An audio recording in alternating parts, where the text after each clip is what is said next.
Zut, à la fin. Pourquoi donc est-il si difficile de trouver de la camomille séchée sans bestiole à l'intérieur? Voilà la question que je me suis posée ces derniers jours. Est-ce que ça vous est arrivé, à vous aussi?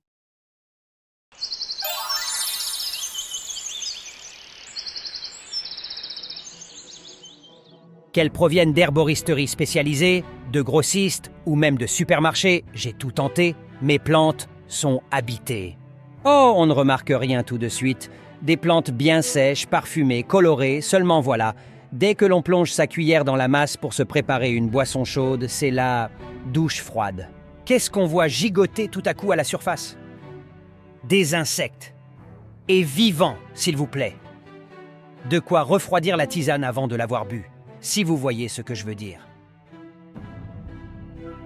J'ai fait ma petite enquête et j'ai trouvé l'identité du coupable. L'Asioderma sericorne, c'est le nom de cet intrus.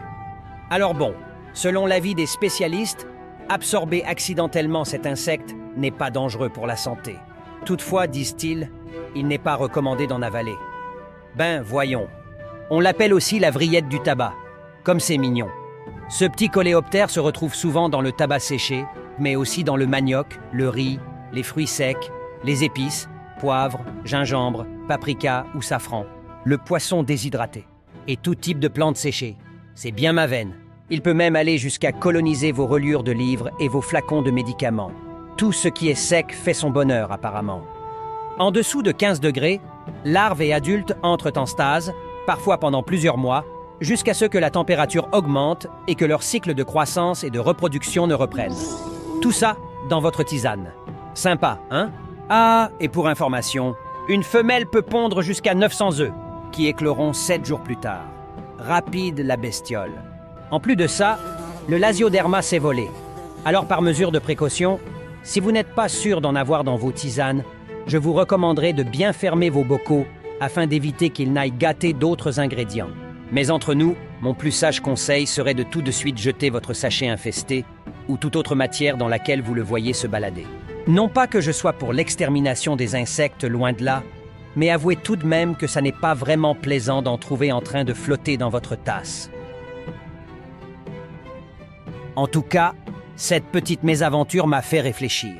Et j'en suis arrivé à la conclusion qu'apercevoir de la vie dans ma tisane voulait surtout dire une chose. Ces plantes n'ont pas été traitées aux pesticides. Excellente nouvelle, quoique, offrir à la vente et à la consommation des plantes médicinales grouillantes d'insectes présente malgré tout un certain risque sanitaire, dans la mesure où, même si le Lasioderma ne serait pas toxique pour l'homme, nous ne savons pas quoi d'autre se niche à l'intérieur. Peut-être des espèces dangereuses et sources d'infections, de parasitose, d'intoxication.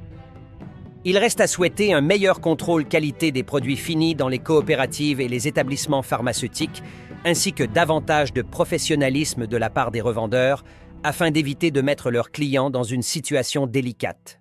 Allez, en guise d'au revoir, petite photo souvenir, on ne t'en veut pas, petite bestiole, mais si tu pouvais éviter de recroiser notre chemin, ça serait pas plus mal. Salut et bon vin!